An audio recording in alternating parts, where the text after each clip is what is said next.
This week on the Retro Monster Truck Review, we cover Pueblo, Colorado, race number 2, which actually aired in the Monster Wars season as race number 2 for the entire season. In reality, this was race number 2 on the weekend for Pueblo. Race number 1 would air later in the Monster Wars season.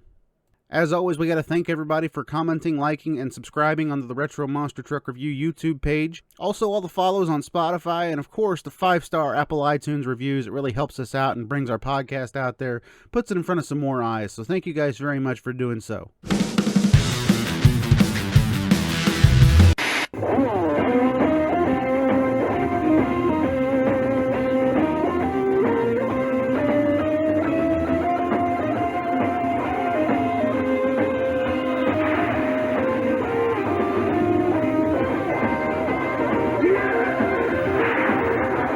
Hello again, one and all, and welcome to the Retro Monster Truck Review. This week, a little something different. We're going to revisit a series that I'm not particularly fond of for one reason, but Matt, you seem to love it, and it's Monster Wars. Pueblo number 1 here in 1993 is what we're going to cover, but in reality, it was actually Pueblo number 2.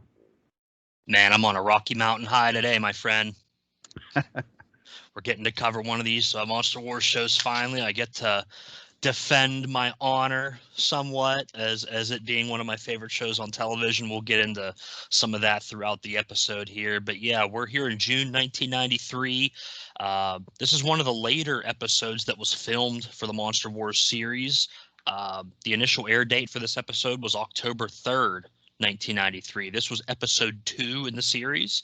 And, as you know, the Monster Wars schedule, they kind of reorganized a lot of stuff in terms of the way that they aired things to kind of cut out some of the repetition week to week show in the same venue each week. So this is a USHRA show at the Colorado State Fairgrounds Arena in Pueblo. We've got a 2-car jump followed by a 6-car jump with a big gap in it. That's our track for today, straight line track. And like you said, this is the Saturday night show. Friday night they had a bunch of rain, and that was the show that they aired second in the season. But this is the second night in reality. Nice dry track now we've got here, still a little tacky. And A little tacky, but a lot of speed. A lot of speed, and it's going to be some good competition as we get through the brackets here. About 170-foot track is what we have right here. I got to tell you, though, when I look back at this actually produced some of the tightest racing, I thought, that we'd seen in Monster Wars really the entire season. This Pueblo show always stuck out to me for some reason. It's kind of why I wanted to cover it and not any other shows. Eventually, I know I'm going to get comments on this. I'll just say West Lebanon from here. I do want to cover that sometime, just not right now. Yeah, the compete levels up here in Pueblo, the qualifying is super, super tight. I can kind of give some background on the Monster Wars series here before we get started. And so many people, rag on Monster Wars and try to kind of make it into something that it was not trying to be. So, if we go back and look at the landscape in 1992, live event attendance at USHRA shows was kind of falling off a little bit, and they were kind of needing a new clientele and a new, market to go after. And they decided that they needed to go after the family market. And on top of that, the Camel sponsorship was in jeopardy because federal lawmakers were really hounding the tobacco companies in terms of the way they were sponsoring and advertising. So they kind of got a double shot of bad news here, the SRO Pace people, and kind of had to pivot their entire business away from what we call the vice sponsors, your alcohol and tobacco, and kind of go, toward a little bit more family oriented product. And I'm not going to say they hit a home run. They certainly kind of missed the boat on the entire idea with this Monster Wars show, but they wanted to go after the family kid atmosphere a little bit more. And they got hooked up with a company called Leisure Concepts, which was kind of a marketing company that developed these franchises. It would kind of solidify this idea, take something and make a TV show out of it, get a toy deal, get video games, get all this licensing stuff, and that's where they would make their money. Unfortunately, a lot of that was planned didn't come to fruition because the show just didn't perform that well, and somewhat due to the kind of weaker syndication markets that it was in. They got a lot of bad time slots, and it just didn't work out for as much money as they spent on this show. But it's an interesting concept, and it only lasted 1 year. they kind of pivoted into the live events for 94, calling them Monster Wars as well. And from what I understand, they filmed a lot of the races and were going to do a second season. They did pit reporting and stuff, but just never came to air. So that's a bummer we never got to see that. It's real racing, the real Camel Mud and Monster series, and some of the other points events that we had throughout the season. So the alter egos, as they called them, the superheroes, the wrestling characters, whatever you want to call them, they were certainly a low point in the series, but about the only low point in my opinion. Yeah, I tend to agree with you there. Like I said in the last episode that I had with Dan Gosh when we covered the Pontiac Invitational show, the characters were the real drawback for me. Luann Lee, I think she does a great job. She's very well spoken. She knows exactly how to lead in and lead out of a segment when you get to her. Hi, I'm Luann Lee, and welcome to Monster Wars. We'll be heading out west to the desert plains of Pueblo, Colorado in just a moment. And if this week's racing is anything like last week's, you're in for some wild monster moments. Joe Lowe, fire and energy is always. They're the biggest, fattest trucks on Earth. 10,000 pounds of pulverizing power. Get ready for the wildest ride of your life on Monster Wars. And Jim Davidson, the guy can cut a nice interview out there as well. Okay, here's the riddle.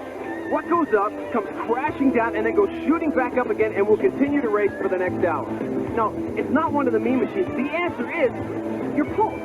So get ready for some heart-pumping mega action coming to you from the Colorado State Fairgrounds. I mean, they've got a stacked lineup of people here that can really help bring this show and elevate this show. But the second that they go into those characters, it draws all of it away. Equalizer, I'm riding high as one of the fastest qualifiers.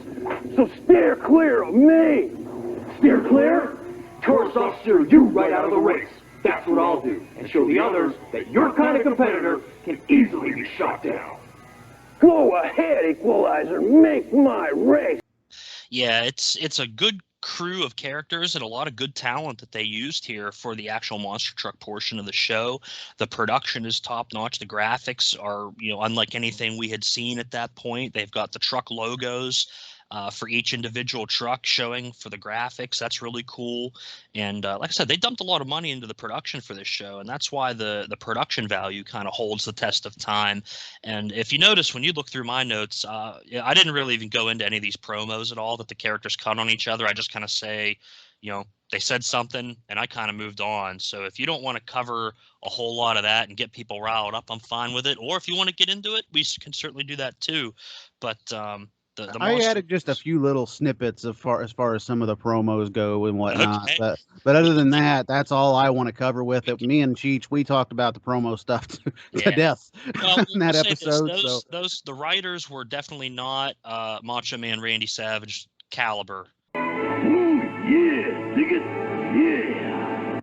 No, they were definitely Ultimate Warrior caliber.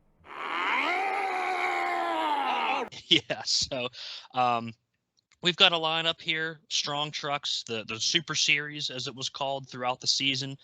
Barefoot 11 with Fred Schaefer, the belly engine truck. We've got Gravedigger 7 with Dennis Anderson, Predator with Alan Pizzo, Carolina Crusher 3 with Gary Porter, Jackie Willman in Taurus number 5, Equalizer with David Morris, Ray Prokowski in the Leaf Sprung Invader truck, Mark Bendler in Kodiak Leaf Springs as well, Jody Peterson in the Troublemaker, kind of filling in, it seems. Maybe he got a late call to come to this weekend as kind of a local guy. He's got a Leaf Spring truck as well, and Wayne Smozanik in Tropical Thunder is going to round out our field here for this show in Pueblo.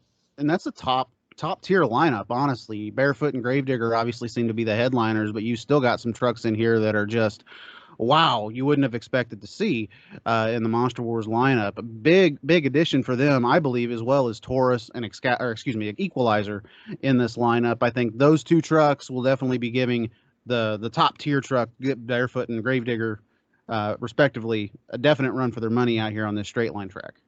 Yeah, the only trucks we're really missing here from the rest of the season are, your Monster Patrol and, First Blood was kind of in flux being sold, I think, at this point after the Louisville show. And then Mark Bendler would have that chassis by the end of the season. So really, most of the main names from the series are here.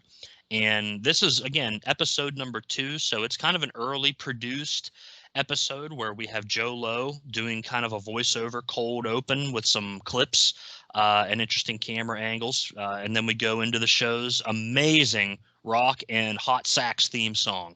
Yeah, I know. I love the theme song. I've said that before. That guitar solo with the saxophone in the background, it screams to me 1980s for some reason, but it's still awesome for 1993. And the animation that they have in the background as well of the trucks coming through it, like it'll open up a gate with their name on it and the trucks come out looking like they're coming into the stadium. I love that animation. I love every second of it. The song is amazing, composed by a guy named Tom Judson. I'd recommend you don't Google him. But the song is amazing. He did some good musical work and some really, really good animation and graphics, as you said. You know, the characters are kind of included there, but it's still a really interesting setup overall. I love the Carolina Crusher character just kind of screaming at the top of his lungs as the truck busts out of the wall. That's my favorite part of the intro. Yeah, the Carolina Crusher character was always my favorite as far as Monster Wars goes. The name of the guy escapes me off the top of my head. His name was Rick Zumwalt. Yes, him. In Over the Top with Sylvester Stallone, and then he comes out here and he does this. He kind of gives a little bit of Hollywood credibility as far as this show goes because he's kind of recognizable to some people. Yeah, you've got him, and then you've got Scott James was an actor. He played the TARS character, and Darren McBee played Equalizer, and you may know him as Malibu from the American Gladiators. Welcome back to Universal Studios Hollywood and the American Gladiators. Now, last time we saw our gladiator Malibu, he was flying through the air from a tremendous kick delivered by Brian Hudson. And the last time he landed, we weren't sure where he wound up. Hey, Malibu, after you got drilled by that human cannonball, I thought, hey, there is no way this guy is going to live to play another day. You're alive. You're well. What happened? Did you go to the hospital? Did you get x-rays? Well, dude, it's like this. I saw this guy coming, and I took the most excellent hit of my life. The next thing I knew, I was on the beach, taking in some cosmic rays, getting healed by Mother Nature, taking a little brewski, holding on to beautiful babe, and I'm fine today.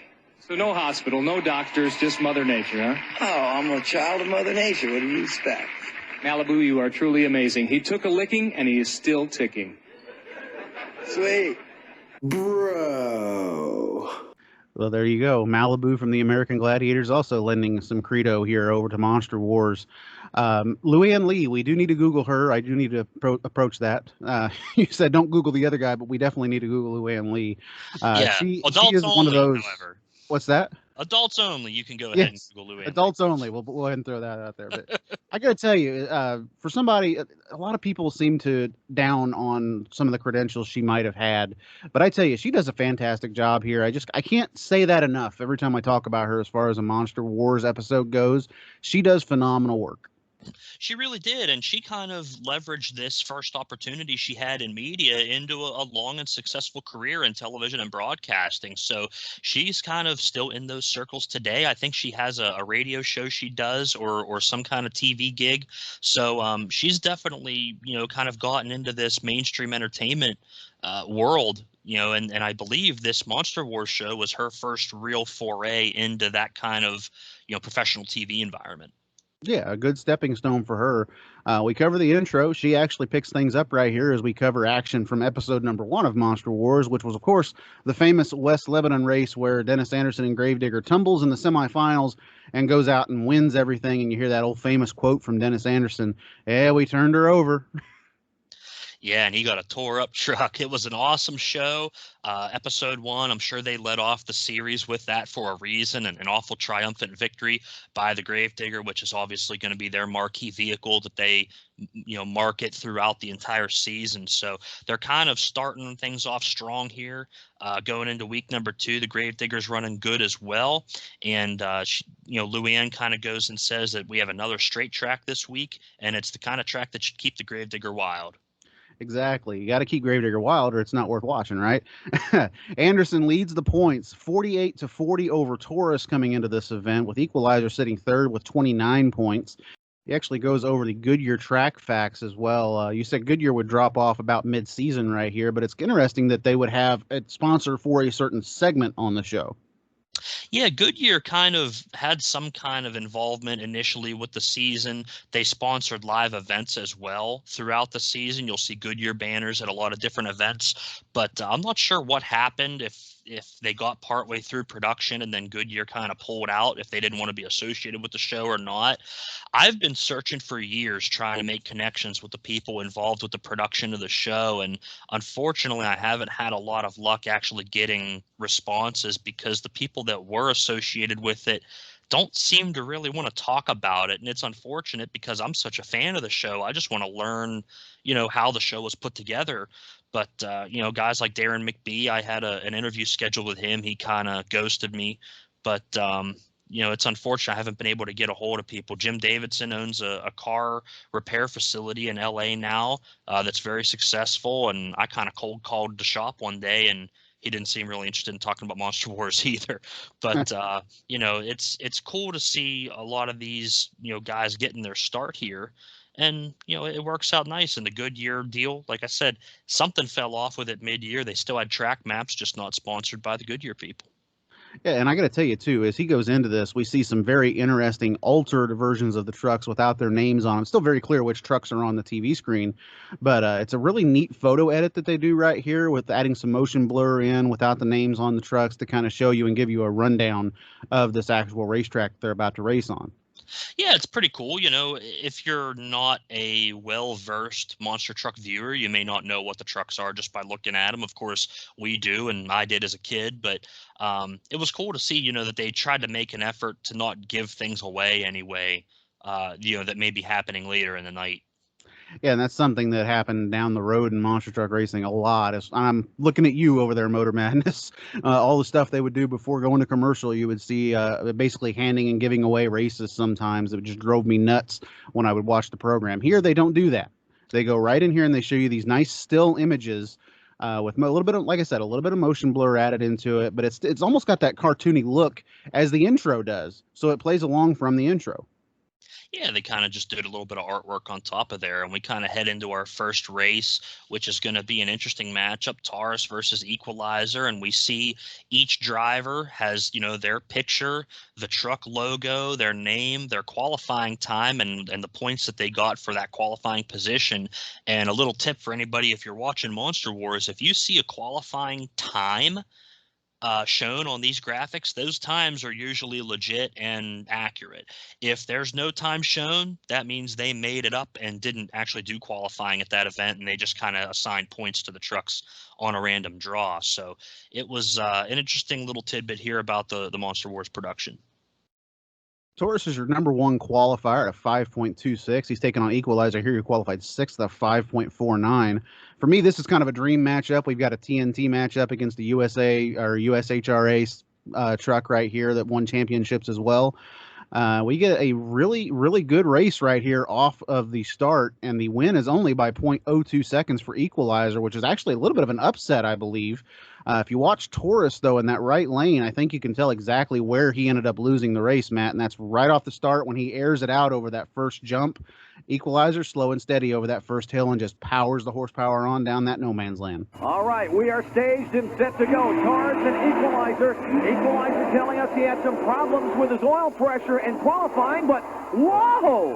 What a race that was! Look at this, 0.02 of a second separate Equalizer and Taurus, and Equalizer gets the win. Just a tiny little bit of an overshoot there for Willman, and he gets the power back down, but those couple feet made all the difference, and Equalizer takes a very, very slim round one victory. As we see they head into the shutdown area, and you see the cars that were crushed the night before in the Muddy Show that they've kind of stacked up at the end there, which is, kind of a cool little detail as well.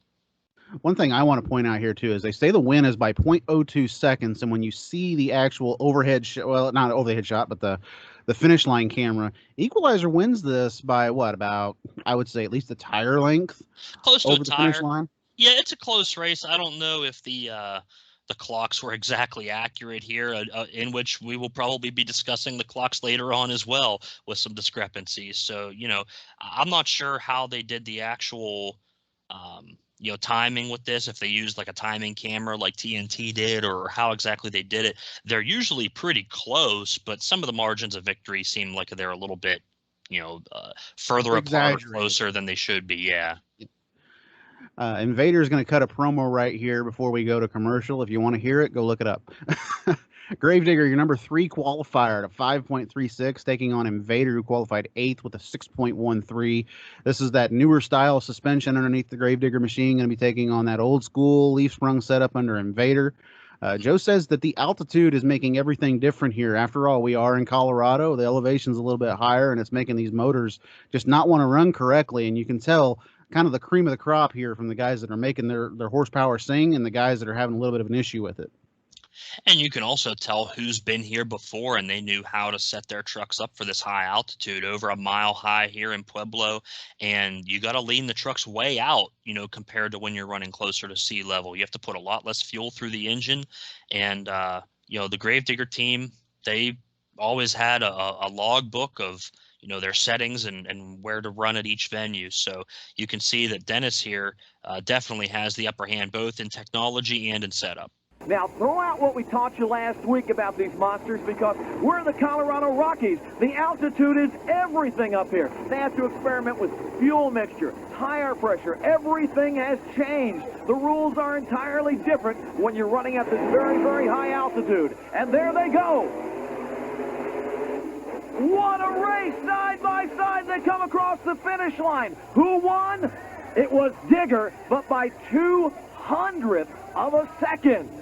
And another amazing race. It's one you probably might not have expected with that newer style suspension truck against that older style suspension truck. A 5.24 win for Gravedigger to a 5.26 according to the USHRA clocks. Very close race. Don't ever underestimate the Gravedigger, though, according to Joe Lowe. Never underestimate the master of misery. For I will always lay you down and claim victory. Invader, why don't you lay low for a while? Or excuse me, according to the Skeletor. Sorry. According to the character, yeah. I mean, I'm going to go ahead and say that this race probably was that close in reality. I mean, it's probably one of Invader's best runs of the year, and unfortunately, it just so happens that the Gravedigger is the truck in the other lane, and he put down a really, really solid number. Yeah, I agree. And when you look at the actual slow-mo camera coming to the finish line here, it's incredibly close. Dennis does get the win.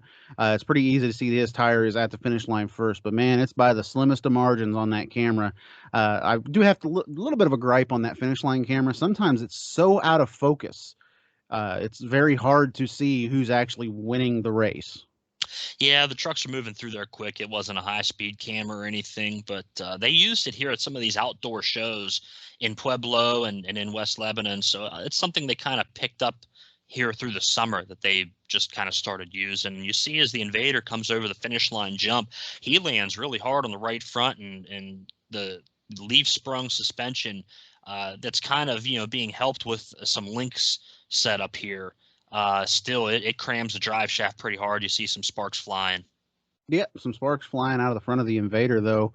I got to tell you, Joe mentions how Ray stayed right with Gravedigger compared to being blown away the week before, which is something that's interesting. You can see how Ray actually picks up some speed here.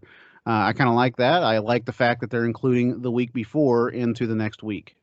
Yeah, they kind of covered a lot of, the story throughout the season. Now, in reality, this show happened before the show that aired the prior week, but the episodic nature of the show and how they kind of kept track of some matchups and results, I always thought was really cool. It gave the story of the season, more credence. They're following the points, and toward the end of the season, the points got really, really exciting, the way that they, kind of presented how everything was breaking down. And it was a fairly tight points race in reality. And then, of course, Barefoot goes on to win the championship. But we go on to the next race here, which we got Tropical Thunder versus Predator. Yep, Predator, your fourth qualifier with a 5.36, and Tropical Thunder with 6.33. Quite a discrepancy there into the times. Predator gets a big launch off the line and takes the win. They show it's a 5.28 to a 6.0. Tropical Thunder, a much stiffer suspension. Predator, a much more fluid suspension. And let's see what happens as they take to the starting line. Green light, side by side. Predator then starts to pull out. He stays low and goes the distance. Predator gets the win, 5.28 seconds against 6 seconds for Tropical Thunder. And I don't know. These times are just a little suspicious to me. I actually went back and timed them, and I believe you did as well. Yeah, I clocked Predator in at about 5.55 off the green light to the finish line. That's, a very arbitrary, just, kind of taking a one shot at it. I'm thinking that Predator probably went just a hair slower than what they recorded it as. It doesn't look like a 3/4 of a second victory to me. Half a truck length, maybe 3/10, but definitely not that much. But what I found interesting is it almost looks like Allen kind of lets off a little bit over the second jump here. He lands midway through the cars almost, and kind of crushes a few on the way to the finish line. That could be fueling issues, like we had talked about earlier, maybe not having the motor lean enough, or he just knew he had a big enough lead that he didn't need to push the equipment. I also clocked Predator to 5.55. Tropical Thunder to 5.88 is what I got, so a lot closer than what the times that they put on the TV was. Yeah, plus or minus, 2/10 in either direction, right? Yeah, exactly. There you go. And depending Joe on how says, fast your finger is. Yeah, and Joe says that this Predator truck is one to watch. He gets stronger every week. He would go on to quote unquote win an event by the end of the season here, and which he did actually win, I believe, that night in West Leb was one of the actual legit shows, and we'll maybe get into some of that mess if we cover one of those West Lebanon events. But I've spent quite a bit of time tracking down and figuring out what actually happened that weekend. They made 4 television shows out of 2 nights of racing. It's an interesting story. Troublemaker pulling the line right here, and we find out Carolina Crusher is having starting issues. Gary's onboard camera captures him instructing the crew to take the cap off the magneto. Hey, the Troublemaker, the first time we've seen him. But this truck is a never say die truck, and he's staging. But where's the competition? He's supposed to be running against Gary Porter in the Carolina Crusher. He's in the pits, and he's having some trouble starting. Let's check it out. Get a screwdriver and take the cap off the mag. Hey, get a little screwdriver. Boy, there's definitely some trouble over there in the Carolina Crusher pit. He can't get started. It started, then stopped, and it won't start again. Now, U.S. Hot Rod Association rules say that he has 3 minutes to answer the call. I love that segment right there. They cut to an in-cab shot of Gary Porter arguing and telling the crew what they need to do to go and take the cap off the magneto to try to get the truck to fire. I love this segment for the simple fact that we get to hear the input of the driver to the crew. Yeah, and we get to see, a little bit of urgency here because we know that this is, kind of a legit competition. They're going to put him on the clock if he can't get going. We see a guy with a, probably, I'm going to call it a 7 out of 10 blonde mullet running around the truck. And I'm pretty sure that's Mike Peterson from the Troublemaker team. I was able to make out it said Troublemaker on his shirt, and I'm pretty sure the name said Mike. So I think that's Mike Peterson, who's, his truck's going up against Gary in this first round, but he's trying to help him get going. It shows the camaraderie behind the scenes. Yeah, it certainly does. It is a little bit weird, though. We go to a commercial, we come back, and Troublemaker's going back to the pits to refuel as Gary Porter is put on the clock. That's something that I don't think I've ever seen since or even before. Usually when the truck pulls to the line, if that opponent cannot make the call within a 3-minute or a 5-minute clock, they're done. Yeah, I'm not really sure if this was the reality. I tried to take a quick look at when this race was actually run in terms of like where the sun was setting. My theory, and this is just a theory because I didn't get to dig into it really enough to really time things out, but I think they may have sent Troublemaker back to the pits and they might have dropped this race to the bottom of the bracket, that was my round thinking 1. as well, yes. Because you've got, one of the superstars that people were kind of paying some money to see in this round 1 race. And they did do that on occasion. If a truck had trouble, they would go ahead, drop them to the bottom of the bracket. And then if they were still having issues, then they'd put them on the clock. And I think that's exactly what happened here. They end up dropping the race, but then Carolina Crusher's ready to go. As we see a cool little segment right here where we see some unseen footage set to a song called Rescue Me. And we see the Liquidator fire from Houston, a tough truck breaking an axle out there in Houston. The famous Tom Mintz roll over and shake me in the mud bog. And then we see the Wild Ride Digger 3 took in Providence, a show we covered a while back. Yeah, and this is something where, if depending on which video you're watching, we're going to link the episode on Turn of Century Motorsports with this audio so that you guys can watch what we're watching. The video I had, which is my original recording off of TV, was from the original syndication run, in which all of these episodes usually had some kind of music video that was set to monster truck footage, and it had some kind of a theme. In this case, it's Rescue Me, and it's full of a lot of crashes. And they edited this out of the Speed Vision airing in 1996. When they aired all these shows on Speed Vision, all of the licensed musical stuff was eliminated from the show. So my goal is to try to get as many of these syndicated shows up on the channel as possible so that everybody can see these as they were originally produced. And while we're on the topic of, the different versions of this show, we've had, the syndication run that's an hour, which is what we're watching, the Speed Vision hour-long show that had a couple more commercials and some segments taken out like this in 96. But some markets in syndication got a half-hour version with no characters, no feature interviews. It was just all strictly monster truck racing. And some folks have said that that's their favorite version. But, man, I hate to miss out those feature interviews and segments they did with some of the drivers. Yeah, I agree with you there. If they could have just cut the characters out from the hour version, I'd be a lot happier. But anyway. Yeah, that's a long-term goal of mine, is to kind of put the series together on a playlist that just has the characters edited out, but it's full in its entirety. And I think it's going to be something people will like. So put in the comments if that's something you'd like to see. It may motivate me to get some editing work done. Give Matt motivation, everybody. Go ahead and do that. Comment here or comment over at Turn of Century Motorsports whenever that episode is uploaded. Carolina Crusher does indeed make it back to the call, though, here after that 3-minute clock that seemed to be a lot longer than 3 minutes on television. Gary qualifies 5th with a 5.36, third truck to run that time, by the way. Troublemaker qualified 10th at an 8.82. Does not seem like the suspension's working very well on that Troublemaker machine. Jody Peterson and Troublemaker qualifying 10th after a bad bobble. And the Carolina Crusher 5th. Gary Porter says he wants to beat that 5.36 time he got in qualifying. They are lined up. Look for the green light and a go, and we're in the cab with Gary. Riding over the first set on the straightaway, up in the air. Hold on. Gary Porter and the Carolina Crusher smoking them 5.29 seconds as he takes out the Troublemaker. Yeah, he gets a really bad start, and he kind of clips the tops of the cars on that first set. He honestly didn't hit it hard enough. We'd see the next day on the Sunday matinee show, which they aired way toward the end of the season. Troublemaker puts in a really good first round run against, I think, Invader, and just barely got beat by Invader because Invader had a fantastic run. But here, boy, the Troublemaker's really got his own trouble. And unfortunately, Paul Marsing, if you're listening, hey, your man's out in round number 1. And here's what it looked like from outside the truck.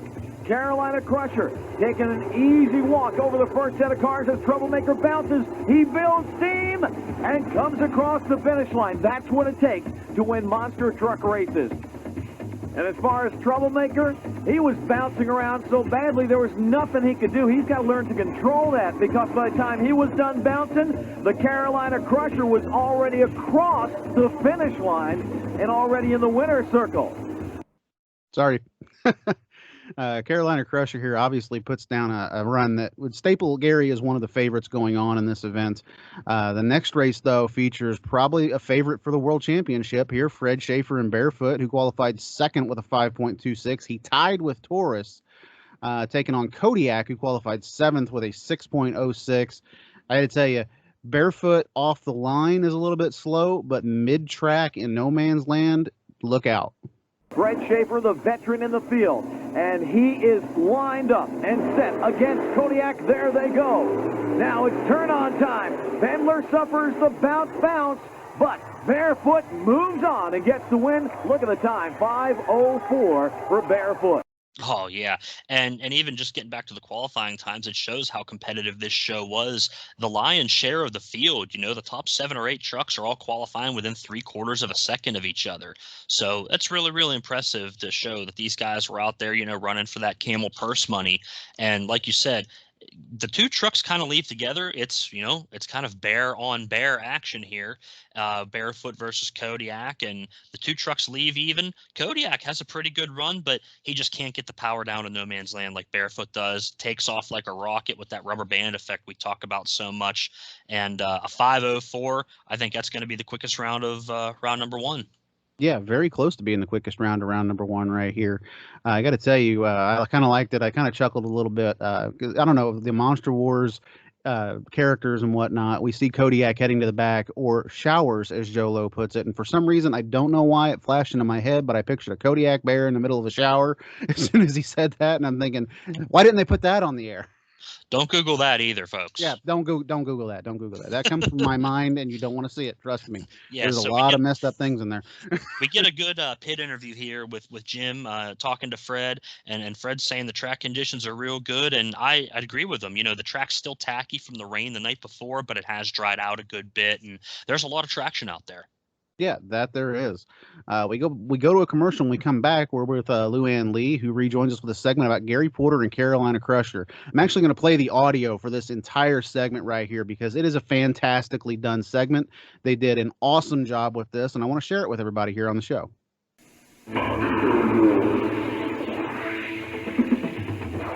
Welcome back to Monster Wars. Gary Porter's Carolina Crusher has definitely had a rough ride making it to round 2. When 31-year-old Gary Porter isn't rocking and rolling on the track, he's at home on his parents' farm in Wadesboro, North Carolina. Our own Jim Davidson spent the day with Gary to check out life on the farm. They say you can take the boy out of the country.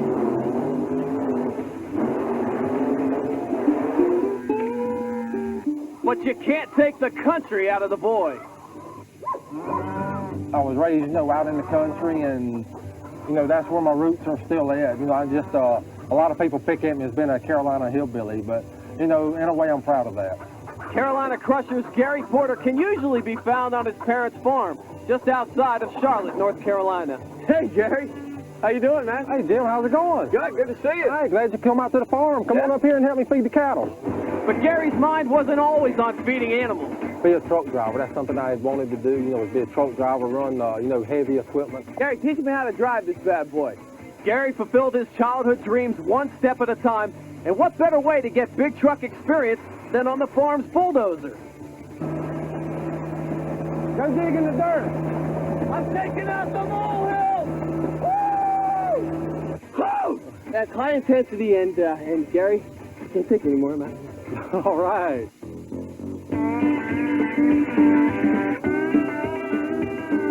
Wait, chicken coop. Come on, steady boy, you're not tough enough. Come on in here. Hey, I'm going, you're going.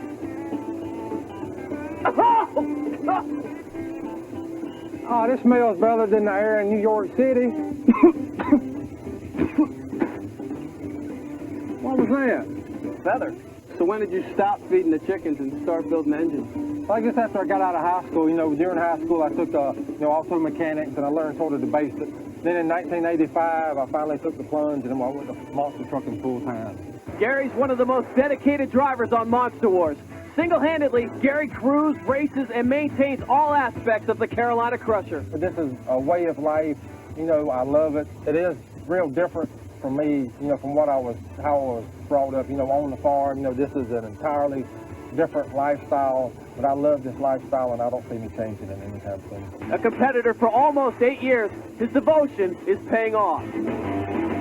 I consider myself a competitive driver. I think I have a competitive truck. I think everybody is concerned when I pull up to the line against them that, if they don't have everything on their truck 100%, or 105%, that I will beat them.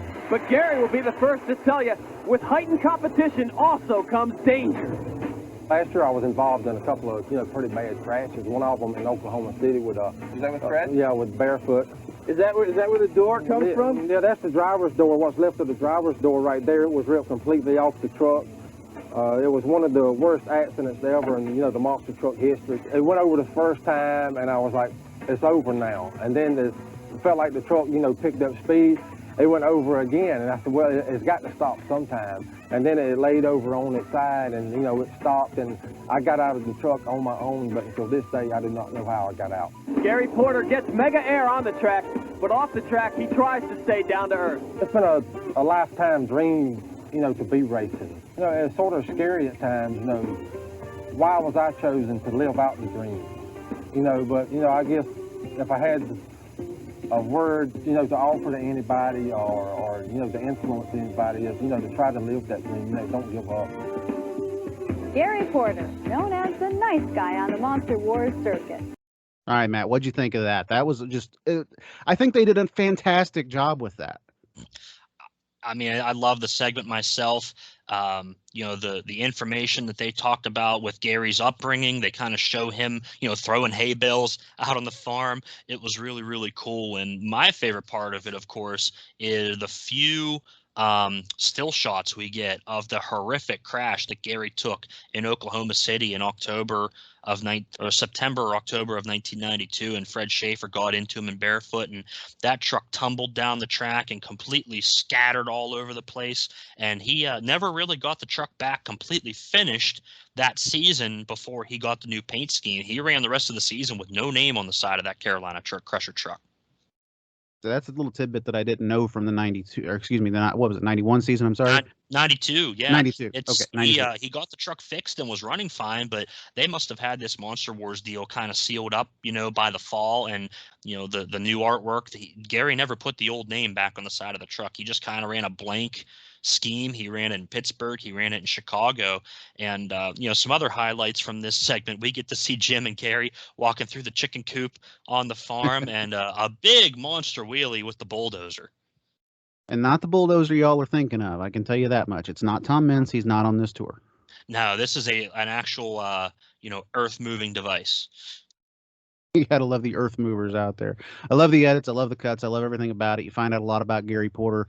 We wrap the segment up and we go into round one results. The graphic incorrectly says after 3 races who moved into round number 2, including 5 winners and 3 fast losers. Interesting to note the way Monster Wars points were tallied right here. And I wanted to talk about this because I thought it was very interesting. And I thought it's something an RC series could do down the road if they have qualifying. Each of the 5 winners receive 10 points added on to their qualifying score. So they have all the qualifying points. Then they get an additional 10 points for advancing into the round. So Equalizer, who qualified 6th, earned 4 points in qualifying, is going to end up with 14 going into the next round because he did upset the number 1 qualifier. He moves on around. The 3 fast losers, it seems like, received each 5 points for moving on into the next round because of their fast losing times. Yeah, and shout out to the DeFalco guys because they kind of run their system like that for their RC races. If you win, you get X amount of points. If you lose, you get X amount of points. If you're DQ'd, you get a certain amount of points. And they run these qualifying brackets, and it's kind of like a mini point series that you run. And then that kind of seeds you into your final bracket that they actually race for the event. So it's a system I like, and you know, we're recording this here in August, but I'm already shaping up for that big World Finals they're going to have at the beginning of October, and I know you were thinking about going out there too. Yeah, I call that the missed opportunity tour. I didn't get to do it last year, unfortunately. I was on my way out there, but unfortunately, as a lot of things happened, COVID hit, and we couldn't end up going to that race. There was still a race out there, but it wasn't the race that I wanted to go to. It was I was in it for the Monster Truck Challenge World Finals. Shout out to the RC Monster Truck Challenge team, by the way. As you said, the DeFalco brothers put on an excellent show. It's a lot of fun from everything I've seen as far as their videos go. I'm addicted to watching their videos. I think they do a great job out there as far as producing those as well. I want to get out there to that race, though. That's one I've always wanted to go out to.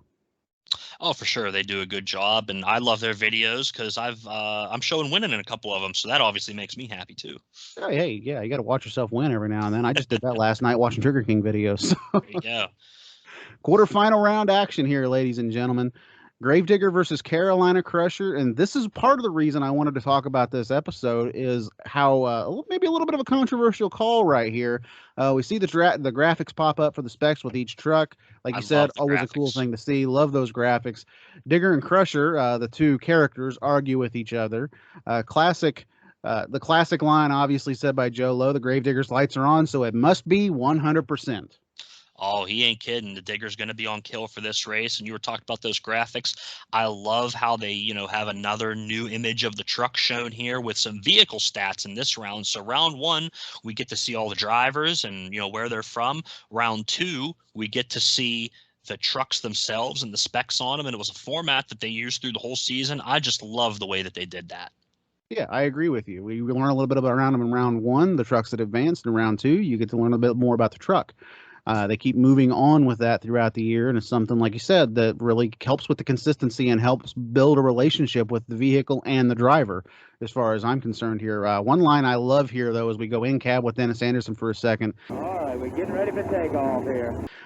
Yeah, he knows Gary's going to run them hard. 2 of the hardest guys running on the tour. We get a good start here. Both trucks kind of stay even throughout the entire course. They hit the second jump even. And boy, it sure looks like they crossed the finish line even too, doesn't it? There we go. Side by side. Who won it? All right. Old Porter was right there on my doors now. I don't know what the heck the deal is here. Man, Gary Porter, the Carolina Crusher, or Dennis Anderson, the Gravedigger? They both want to know. Who won the race? Can we tell from here? I don't know. It's very tough for me to tell. Carolina Crusher, Gravedigger. It looks like a dead heat to me. Look at this. The Gravedigger wins it. 5.40 seconds. Yeah, it sure does look like they crossed the finish line even. I want to point out, past series and future series usually always go by the front tire on the finish line. Here, it's pretty obvious to me. I don't know if it's obvious to you, but the front tires of Carolina Crusher are hitting the line, and the chassis of Gravedigger is hitting the line, but the tires are behind Gary as far as Dennis's go. To me, that's a Carolina Crusher win. I would have to agree. And what's unfortunate is that Gary's tires are kind of being blocked out by Dennis's truck a little bit. They call Gravedigger the winner by 0.02 of a second. And we see here Gary walking out onto the field. He kind of hails down Mike Speller out of the front loader. He says, "I want to see the replay. I felt like I won, and I just wanted to see it for myself." And we kind of have a question as to the result of the race here, and they kind of leave us on a little bit of a cliffhanger, and we go to commercial. And Gary Porter does not think that's right. He's going out to talk to the U.S. Hot Rod official. I just wanted to see the replay of mine and Digger's run if I could. I felt like I won, and I just wanted to see it for myself. It had to be a close race regardless. I kind of agree with Gary Porter. It was a dead heat. Maybe they ought to rerun that thing. We'll find out if they do when we come back right after this.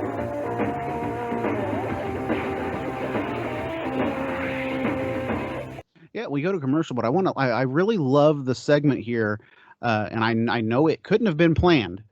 A camera literally follows Porter out to find Mike Speller, who stops what he's doing in the bulldozer as soon as he sees Gary coming, climbs out, and talks to him. I mean, kudos to whoever pointed at the cameraman and told him to get down there and follow Gary for that portion. Yeah, and these two have a history throughout this season. Earlier in the year in Jacksonville, these two trucks had a tie, and then they ended up rerunning the race. And even a year prior, right here in Pueblo, Gary Wiggins and Lyle Hancock had a tie race at the Colorado State Fairgrounds, and they reran it. So, boy, it seems like these two trucks, whether, it's Dennis and Gary Wiggins or Porter, or if it's Lyle and Gary Wiggins, they're always running so close. And we come back from commercial, and Gary is in the production truck arguing with the officials, saying he won, or at least it's a tie. And the officials say, no, Gravedigger won it. And, boy, Gary drops a really fun line. He's just, well, I guess I have to live with it.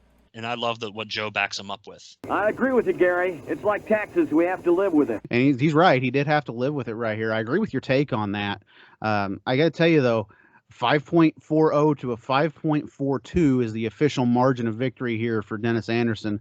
Another 0.02 margin of victory, but there are other 0.02 margins of victory in this show that when they show the finish line angle, you're like, really?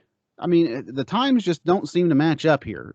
Yeah, it definitely leaves some question in my mind, but I'm still kind of on Team Crusher here. I love Gravedigger. I'm a Gravedigger fan, but I think Gary was definitely right in that they at least should have called that a tie, if not a Carolina Crusher victory. I agree with you there as well, and that's coming from a hardcore Gravedigger fan who generally argues in favor of Dennis on this show. But that right there, that I don't know. I can't call that a win for Gravedigger as far as I'm concerned, because to me it looks like Porter's tires are hitting the line first. Yeah, and they showed it enough times, but like you said, they're showing the line to the frame of Gravedigger, and they're using timing lights for this race. They've got a pro tree with stage beams and everything, so they're staging off of the tires. Obviously, you should be finishing on the tires as well. We move into the next race here. Again, Taurus and Equalizer, round one rematch. Equalizer and Taurus graphics are shown again. We get that cool little shot of the truck above the graphics. I like that.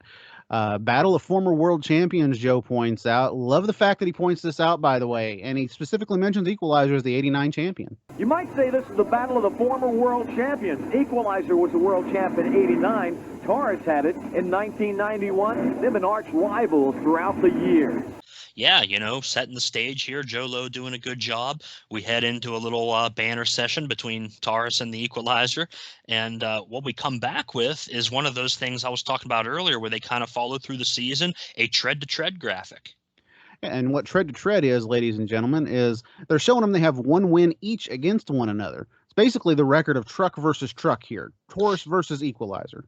Yeah, so Equalizer had taken the win earlier tonight in round number 1, and Taurus had beaten Equalizer and West Leb in episode 1. So they kind of run this tread-to-tread a few times throughout the season, and then toward the end of the season, Joe mentions how many times trucks have been up against each other, but they don't show the graphic. But it's still cool that they're showing, the lineage of these trucks matching up against each other throughout the season. This is something USHRA still does. And I should say USHRA, should say Monster Jam still does. This was one of the things I had to keep track of when I was on tour with Monster Jam, is how many times, say, Kristen Anderson and Mark List raced against one another, and how many times she took the win or how many times he took the win. It was always in our stat book, and it was something that we had to keep back there. So there's a little tidbit of information for anybody out there that's wondering about how Monster Jam does things now. A lot of times you don't hear that in the live announcing, which I think is a shame. I really want to see them pick that back up and start talking about that. Hey, this guy is in this guy's head. He's got more wins than him. It's something extra they can add to the shows. Oh, for sure. And, it's all about telling the story. And the better you can tell the story and build that drama with any kind of resources you have available, that's something that any promoter should be doing. And I hate to say it's something that's kind of fallen by the wayside across the industry. It's, they kind of try to make these events isolated on their own nowadays. And I really love to hear the drama build and, kind of have that feel that this really matters.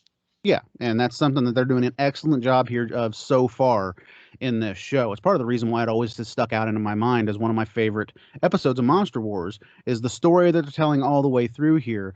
In this race, though, I mean, it's almost an optical illusion, because to me, Equalizer jumps off that line almost a little too quick. But when you look at it, and this is something I had to go back and slow down and look at again, it's actually Taurus who almost red lights, and Equalizer who just cuts an absolutely perfect light. We are set to go, tread to tread. It's Taurus 1 win, Equalizer 1 win. This will be the tiebreaker for early in the season. There they go. Equalizer with a little quicker reaction time, first off the line and first across the finish line. Equalizer, that doesn't seem like a truck with oil pressure problems to me. Yeah, well, we see Taurus lurch, and I think that was him getting into the final stage beam. His bulb then finally comes on, and at Equalizer, David Morris, he drills him on the tree. They did pull a quick amber on the top 3 lights there. They kind of set them loose pretty fast, and Jackie, I'd say, has maybe a little bit better run than round 1, but he was behind off the start, and David Morris had what I would call darn near a perfect run. Yeah, Morris just has a great run right here. Equalizer is always incredibly quick off of the line, and always incredibly quick down the straightaway and across the finish line as well, as he makes it 2-0 in the evening against Taurus, putting Jackie on the trailer. Yeah, and we see the replays here, and then we go to Jim down in the pits afterwards, and he's talking to David Morris and about these oil pressure issues, and David said, I have no idea what's holding this motor together. We've We've put some additive in it. It's a Lucas Oil additive, and I guess that's the only thing that's holding this motor together. Well, you just beat Taurus for the second time tonight, and you did it in a handicap position. Yeah, that's right. When I went to the line that time, I had exactly 0 oil pressure, and like I said, I guess it's the Lucas stabilizer. There's nothing else can hold it together. There was some speculation about this being a fabricated thing for David Morris on TV. I don't think so, because in the show that airs later in the season, which is the Muddy Show, the Night 1 show, Morris is having trouble with the truck staying fired then and having issues with the motor and the oil as well. He actually has to borrow some oil from the Taurus team to get going. Yeah, it was a weekend-long, kind of issue for them, and I'm thinking that I'm not sure if they really were having an oil issue in reality, or maybe if there was a sending unit failure that was just, not sending anything to his gauge. But certainly you don't want to blow up a $20,000 race engine on a hunch that just the gauge isn't working properly. So they were taking every precaution that they could. And it was a good, spot for David to get a sponsor in there. And so many guys don't realize Lucas Oil's been in monster trucks since like 1991 when they got hooked up with Gary and David here with Equalizer, and they were with Equalizer for a very long time. Long time sponsor. They were in the yearbook every year with an advertisement, and they did a really good job. So David getting some TV time here for the sponsors, and Lucas Oil was certainly not the juggernaut that it is today back then. We move on to the next race, though. Predator and Vader.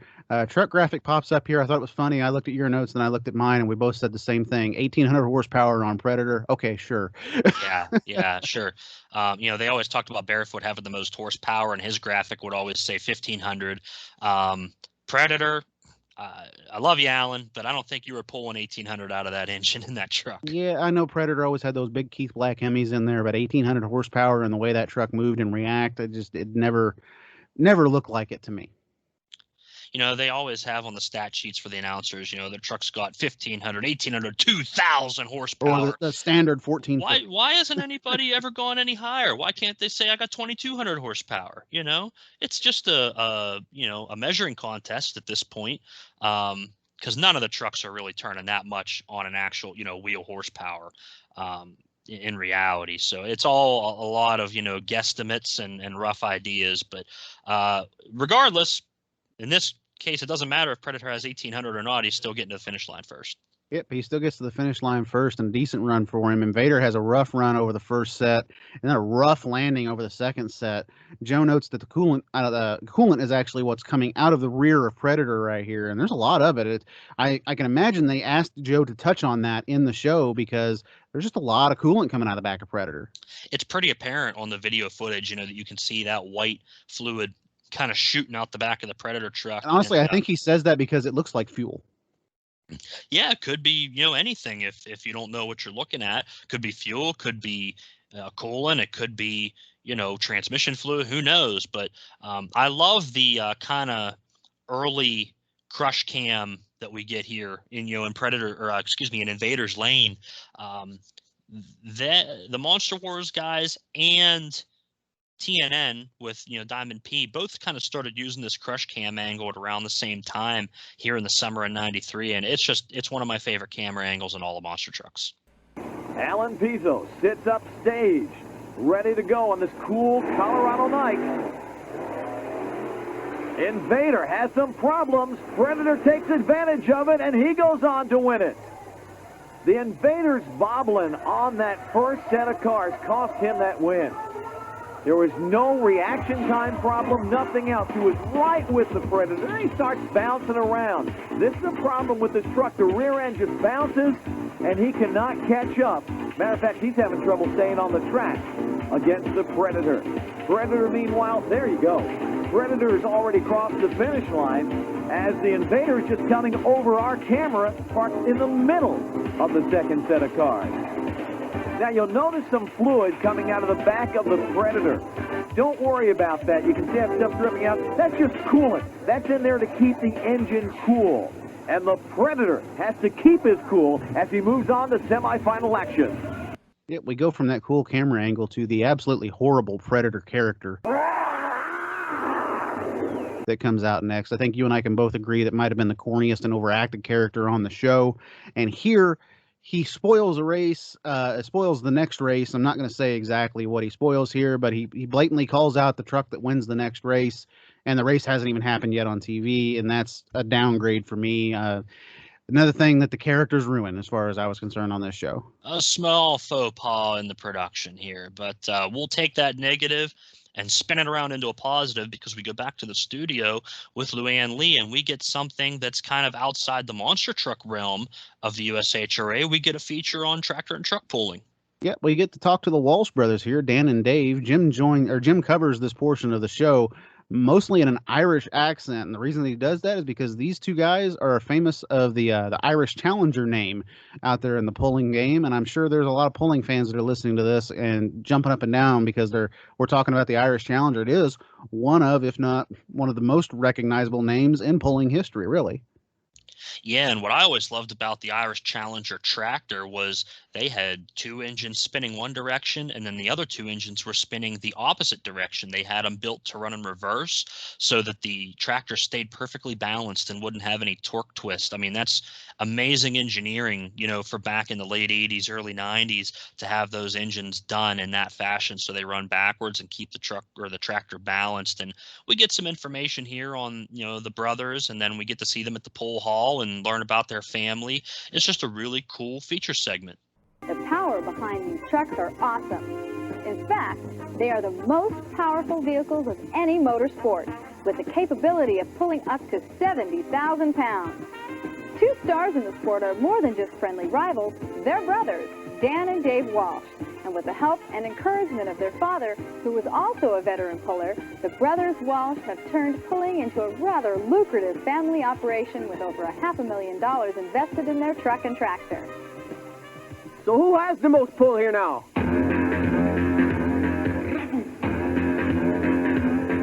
Now, would you say me fine boy Dan or me other fine boy Dave?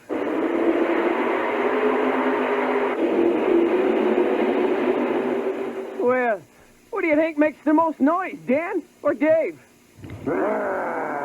Oh, we got a regular Irish challenge, do we now? We've been pulling this big-time motorsport now for 14 years. We grew into what we have now is a tractor with 5 engines and two drive trucks. The famed Walsh Brothers pulling team live and work way outside of Milwaukee on the 5,000-acre grain farm, which they co-own with their father and 2 brothers. Here, farming and truck pulling is big business, requiring many long hours of intense, non-stop labor, working on their racing vehicles, as well as tending to their jobs on the farm. Me and my brother Dan are the ones that runs the machines. Anything that we need for the farm or pulling vehicles, we can make the thing right there in our own shop. Around the farm here, I work the spring months doing the field work and in the shop area, which you're looking at 60 hours a week. What works good with tractor pulling and farming, during the busy season, usually there's no tractor pull, so we can get our crops planted. I do all the work on the pulling equipment in the summer, you're still looking at 60, 70, 80 hours a week. But when the brothers Walsh aren't working hard, they're playing hard at yet another competitive family sport.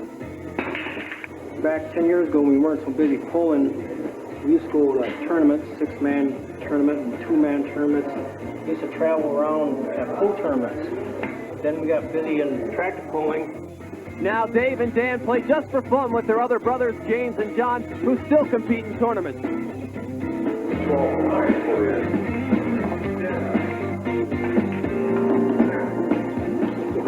But me boys, what else do you do for fun? When we're not so busy at the farm, or if I do happen to get a Sunday off or something when we aren't truck pulling, we spend time with the horse. The kids enjoy riding the horse, and I'm there to help them. And that's kind of like our family time. Okay. Whoa! I pull 20 weekends out of the year.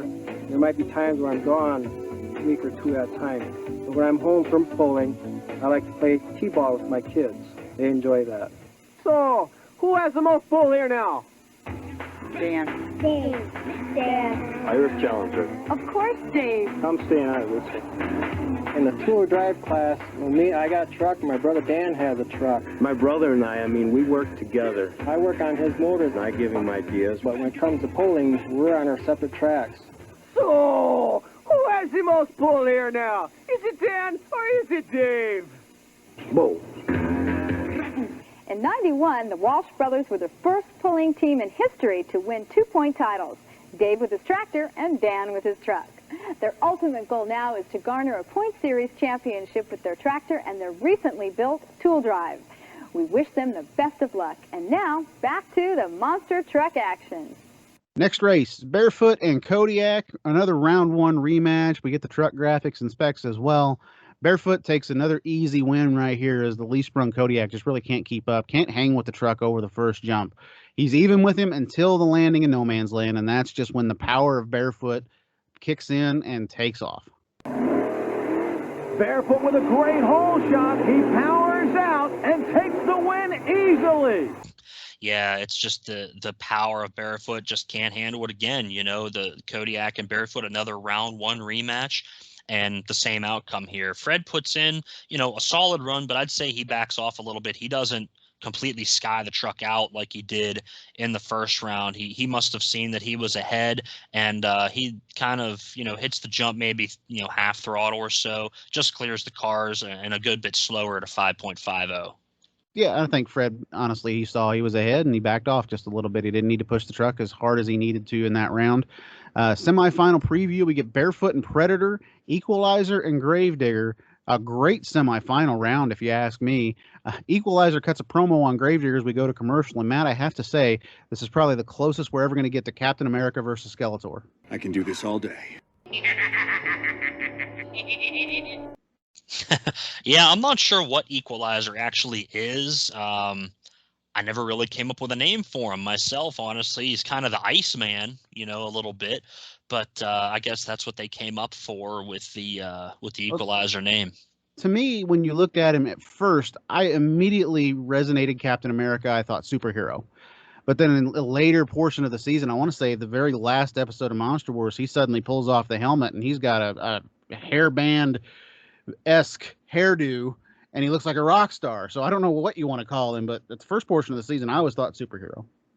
Yeah, I think everything you see online kind of just labels him as a generic superhero, and that's something that I, you know, like, you know, in terms of, you know, it's not that awful. With the characters, they actually kind of did let the characters develop a little bit throughout the season, and we're early on here, and the characters are kind of a little more straight-laced and sticking to their, like, quote-unquote identity. But then by the end of the season, they kind of work a little more comedy, a little more humor, and they let the characters, you know, kind of expand on what their initial idea was. And I think that the acting got better as they got further in production. I think the script writing was better for the promos, and there was a little more entertaining to watch. You can at least get through it if you're just taking it for what it is. Equalizer, Gravedigger, your first pairing here in the semifinals. Graphic shows driver average time, which is an awesome segment or awesome thing that they add here. Age in their hometown, great info. Equalizer has the faster average time to point out right here at a 5.37 to a 5.46.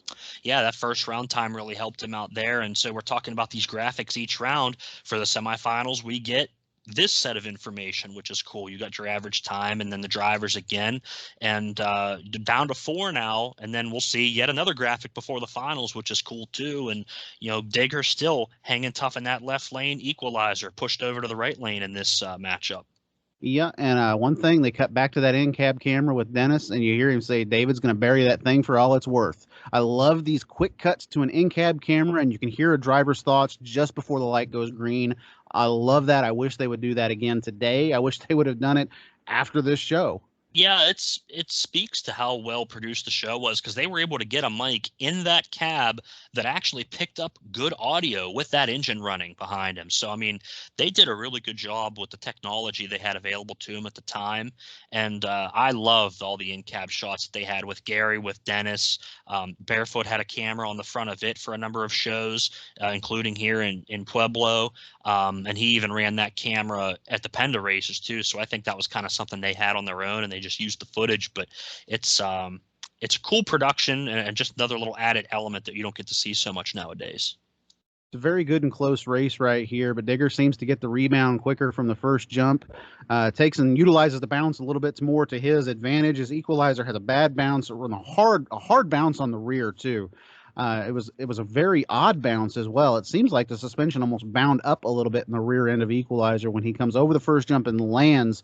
It seems like it takes a couple of seconds before it's actually rebounding back upwards again. And Digger, by that point, is already gone. Who do you think's going to win this matchup, Equalizer or Digger?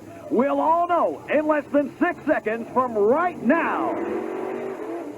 There they go, side by side. Equalizer has a slight lead, and Digger seems to come from behind. Who won it? I couldn't tell from that perspective. Dennis Anderson, you're up in the cab. You were right there in the front. Who do you think won that race, you or Equalizer? I don't know. That was tight. Well, Dennis, we have a camera on the finish line, and the results are clear. The win goes to the Gravedigger. You see this kind of a reaction from Equalizer sometimes where the rear end just kind of has a little hop. And like you said, it's almost like the suspension's bound up a little bit. And, we always talk about the Equalizer team. They go back with a pencil and paper and improve that truck. That truck was so good and so efficient. But the one little downfall it had would have to be that little, weird hop that it would take every now and then on a small jump like this first set of cars. And it was just enough to let Dennis take the win. It almost makes you look too, as well as it's another one of those things where I'm not sure who had lane choice here moment on Retro Monster Truck Review history. This one, like I said, I'm not sure who had the lane choice. I'm not sure how they did everything, but to me, it looks like it was by qualifying result. I think Dennis was a higher qualifier than Equalizer, which he took that left lane, which is where David had been the entire night. Equalizer thrown over into the right lane, perhaps not knowing how to get over that right first car set quite as well as he had been the left. I think that's what really cost David the win here, and I think that's why Dennis is moving on to the next round. Digger had qualified third, and Equalizer was sixth. And I'm not really sure if they were doing things round by round at this point, for lane choice or how it all worked. I'm watching the show here. We're recording live. I don't have the audio on. So I want to say at some point in some of the shows that they talked about who had the faster run that would get lane choice in the final. But I'll go ahead and agree with you here, at least anyway, that they probably, run off of qualifying. I can't remember the round 2 times, but I'm going to say that Digger had lane choice and, regardless of the reason, because I don't think Dennis would have hopped in that right lane on his own. Barefoot and Predator, your next semifinal matchup right here. Driver graphic info again. Predator is surprisingly has the faster average time than Barefoot, 5.54 to a 5.66. Not much of a faster average time, but it's a little bit of a surprise to see that. Yeah, I'm not so sure on that Barefoot time because he ran, a 5.50 in the last run, a 5.04 in round 1. And then he ran, was tied for top qualifier at a 5.26 in qualifying. So even if you count that in, he's not that high. I'd say that they may have fat fingered the keyboard somewhere. Yeah, somebody might have done that somewhere. Good thing I wasn't with the company then. Anyway, Predator cuts a promo on Barefoot. We don't need to hear about that. Predator gets a hole shot, which is a really big surprise to me. Again, another thing you wouldn't have expected. But again, the hunter becomes the hunted by the time they get to no man's land, and that's when Barefoot just flies past him in the air over that second jump. The finish camera doesn't even really catch Barefoot. He's almost out of frame. The trucks are staged for semifinal action. It's Predator and Barefoot. There they go. Predator actually has a hole shot. Barefoot powers up, and there's no doubt about it. Barefoot's going to the finals. He's going to face the Gravedigger. It's an interesting race because, like you said, Predator cuts the promo, and then Predator cuts the tree down on Fred Schaefer. He definitely had the jump off the line, and the big Dodge horsepower again with that slipper clutch and the 3-speed Delenko. I mean, if you look here at mid no man's land, Predator's got to have at least a half trunk length lead, and then by the time they hit the cars, they're about even, and then just in that short amount of time, Fred opens up a half truck length over Predator just in the air. So the speed, just tremendous, big air from Fred. He was pushing that truck hard. Oh, yeah, he definitely pushed that truck hard, and he always did in no man's land. I think it's part of the reason it cost him a lot of wins, really, in the Penda series. You'd watch him hit that first jump perfectly the entire night, and then when it would come down to the final, he would hit it so hard that something would happen. Here, nothing happens for him, and he just nails it over across the finish line, and he goes on to take the win. So we get a finals of the old man Fred taking on the young man Dennis Barefoot and Gravedigger. Luann rejoins us and sets up the stage for the final round right here. Yeah, and before we head to the commercial here before the finals, we see kind of some arguing in the pits. Kathy, Fred's fiance at the time, now a wife, is wanting Digger to go out first to go stage. I'm sure that had to do with the Dodge team running a dry block, didn't want to put any more heat into the engine than they had to. And the officials saying, just have him start, Digger will go, and it'll all be good. And we kind of get that set up here going into the final commercial for the finals. And then, as you said, we come back here with Luann to set the stage for the big final showdown. Boy, tensions are running high back in the pits. They're sort of playing some mind games back there now to see who's going to be the first to go out for this final race. Hey, why doesn't Digger go? Why is Wait for him to start. Just have him start. He'll go. Final showdown, Barefoot and Gravedigger. Barefoot, obviously, second quickest qualifier. He's got the lane choice, I would think. He goes into that left lane where he's been the entire night. Dennis kicked over to the right where he hasn't been the entire night. One thing to point out here in this final round that I thought was interesting, most of the night, you see Fred Schaefer rolling that hill, that first hill. Final round right here, he does none of that. That truck launches, and it launches high into the air. He lands about a quarter of the way in no man's land. Dennis kind of launches it as well, not near as high as Fred, though. Yeah, we get into the finals here. Well, we're going to touch on the graphic here real quick. We've got the road to the finals, which I thought was a cool thing, too. We kind of do a little recap before the race. We see, who Gravedigger beat, who Predator beat, another great graphics package here on the Monster Wars broadcast. We see Kathy, kind of cheering Fred on from the sidelines. And as you said, Barefoot definitely launches harder over that first set of cars, but over in that far lane, Dennis, he stutters a little bit before the light goes green. Up in the truck, Dennis Anderson looks over at Barefoot. We got to pin old baby for all she's worth. I got to take off, light the motor, get over this first hump, try to keep those back wheels down, and just gosh darn it, nail it, man. Did y'all get all that? Here we go. Green light, go. Dennis Anderson looked like he almost red lighted, and it doesn't make any difference because Barefoot finds the horsepower to take out the Gravedigger. Yeah, he might have called a little bit of a red light on him right here, but I got to tell you, man, the Fred Schaefer run right here was just incredible. And what I love about it too is Fred wins the race. And then you see Kathy, as soon as she's told that that Barefoot won, she just lets out this scream and runs out onto the track, happy as can be.